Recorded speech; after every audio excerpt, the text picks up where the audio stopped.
Located in the old city of East Jerusalem, lies Al-Aqsa Mosque, a World Heritage Site defined by some of the most magnificent architecture in history, with a number of graceful domes adorning its courtyards.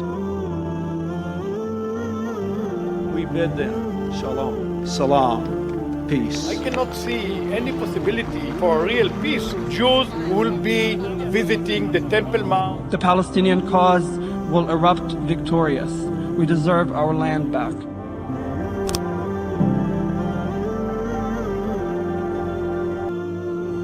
It's significant to all three Abrahamic religions. And for Muslims, this site is the third holiest after Mecca and Medina, attracting thousands of pilgrims from Palestine and across the globe. But it's also one of the world's most contested territories, and today the site frequently sees Israeli raids and attacks on Palestinian worshippers. So why does this site hold such religious and cultural significance to Palestinians? And how, over the years, has it become a symbol of their resistance?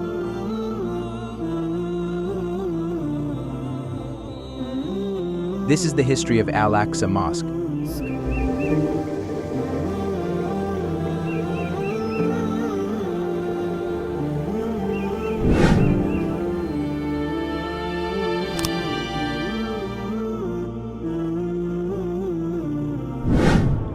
Spanning 144,000 square meters, Al-Aqsa Mosque complex is made up of several landmarks, including Jerusalem's most recognizable structure, the gold-plated Dome of the Rock.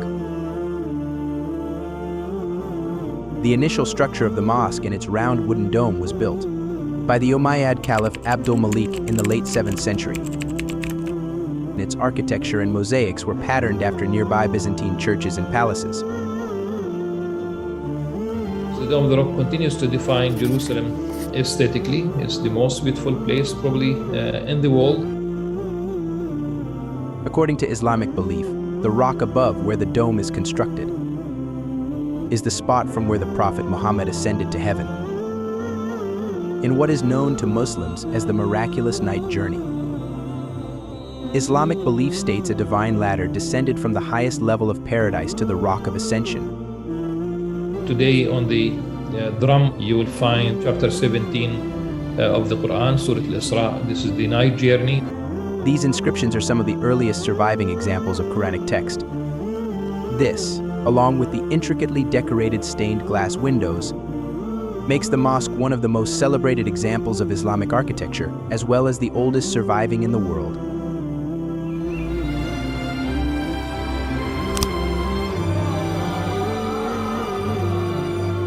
For Muslims, the most significant building in the complex is the silver-domed mosque Qibli Mosque, also known as Al-Aqsa Mosque. This is where the imam leads congregation in prayer. It's located at the southern end of the complex and was originally built by the Caliph Omar ibn al-Khattab, following the Muslim conquest of Levant in 636. When he met with Patriarch Sophronius, who invited Umar al-Khattab to pray at the Sepulchre Church, and he declined politely, citing his reasons.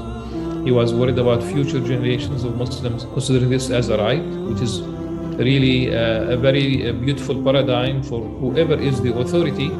Stay away from the religious space of the other.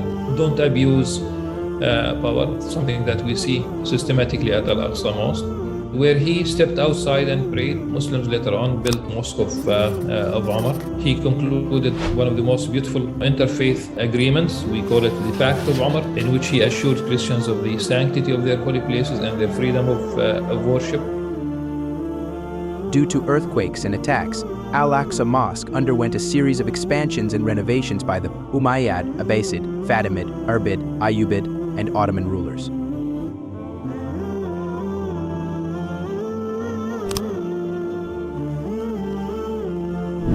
For Jews, the site is referred to as Temple Mount and is believed to be where the two biblical Jewish temples once stood. On the southwest fringe of Al-Aqsa Mosque, between the gates of the Prophet and the Moroccan Gate, lies the Western Wall. Muslims refer to it as Al-Barak, named after a winged horse-like creature that Muslims believe bore the Prophet Muhammad into the heavens where he spoke to God. For Jews, the Western Wall is known as the Wailing Wall and is believed to be the last remnant of the Second Temple, which was destroyed by the Romans in 70 CE. Some Israelis believe that the mission of Zionism will not be complete until a third temple has been built, and attempts have been made by extremist settler groups to damage the Islamic sites. Palestinians view the archaeological claims, as well as the Jewish-led tools of al-Aqsa, as an attempt to Judaize the city and push out the Palestinians. In recent years, settler incursions on al-Aqsa with the protection of the Israeli military have increased. 1948, the year the First Arab-Israeli War broke out, after which Israel declared statehood and captured 78% of historic Palestine. East Jerusalem, where al-Aqsa Mosque is situated, fell under the custodianship of the Hashemite Kingdom of Jordan. But Israel's encroachment intensified in 1967, and after the Six-Day War, Israel illegally annexed the Old City in al-Aqsa, violating international law. Following the war, Jordan and Israel agreed that the Waqf would control the affairs inside the mosque while Israel controlled external security. Non-Muslims were only permitted to visit the site with permission from the Islamic Waqf and were not allowed to pray there. But this didn't stop settler groups from raiding the mosque without Palestinian permission and carrying out excavations in the area. In 1990, right-wing Jewish settlers attempt to lay a cornerstone for the third temple in the compound. This provocative act triggered a protest in which Israeli forces killed 21 Palestinians. But it wasn't until the 28th September 2000 that the status quo of al-Aqsa shifted even further.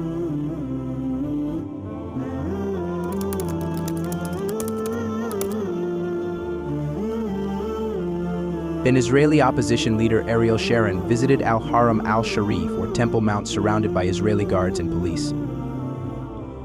Ariel Sharon practically broke into the mosque with a very large contingent of soldiers, maybe up to 2,000 soldiers. That act of Ariel Sharon was to boost his numbers in the ballot boxes. It was the election. People like Ariel Sharon, they don't care really about religion. This is the context for the beginning of the Second Intifada.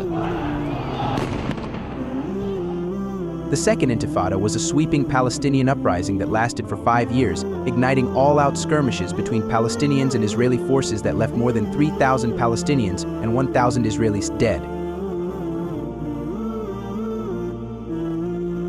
It also helped catapult into power Ariel Sharon, who was seen as stamping Israel's mark on al-Aqsa after years of failed peace negotiations. Once in office, Sharon began the construction of the border wall, a 700-kilometer barrier surrounding the West Bank, cutting off access to Jerusalem and al-Aqsa Mosque. Ariel Sharon is behind the separation policy. In Hebrew, it's Hafrada, basically separating from the Palestinians. Once the wall became intact, coming to al-Aqsa Mosque became almost impossible without these permits. Up till that moment, Palestinians from the West Bank could come to Jerusalem and pray at al-Aqsa Mosque. Of the 3 million Palestinians living in the occupied West Bank, only worshippers over a certain age were permitted to enter Jerusalem for Friday prayer, and only with approved permits.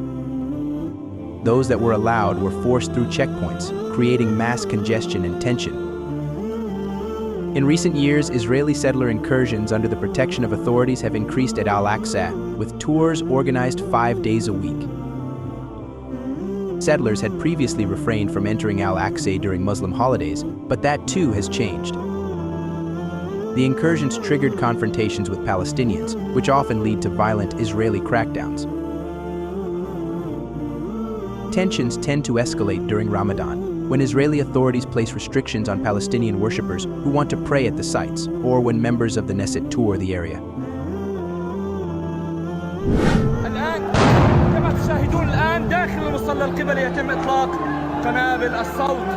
In 6 of May 2021, violent raids by Israeli police on al-Aqsa Mosque during Ramadan ignited a deadly conflict with Hamas.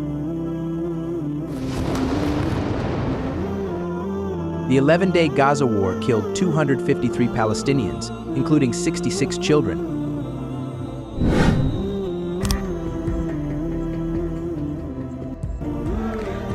So what do these Israeli incursions mean for Palestinians? Many see the increased presence of settlers in al-Aqsa as an attempt by Israel to claim religious ownership of the sites and erase its Palestinian religious and cultural heritage.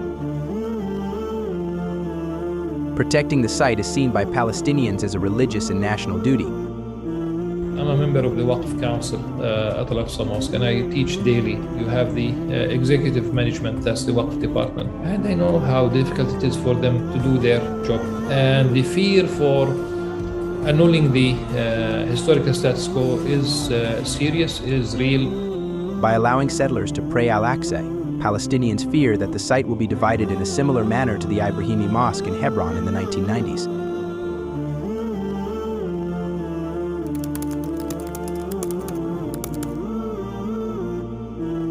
In Hebron, after the massacre in which Baruch Goldstein literally killed Muslim worshippers inside the mosque, the Ibrahimi Mosque, while they were praying during the dawn prayer, rather than removing the settlers from Hebron, now they have entrenched the settlers' presence, and they divided the mosque, the Ibrahim Mosque. About 60%, including the new parts of the building, are with the Israelis. There are 10 days when Muslims are not allowed inside the Ibrahim Mosque at all.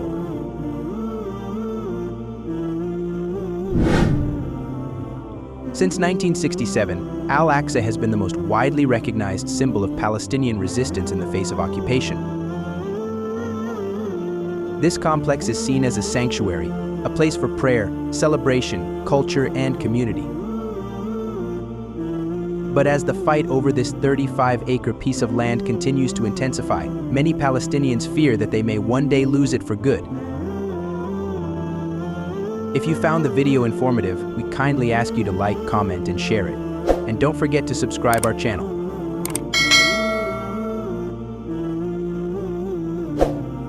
See you in the next video.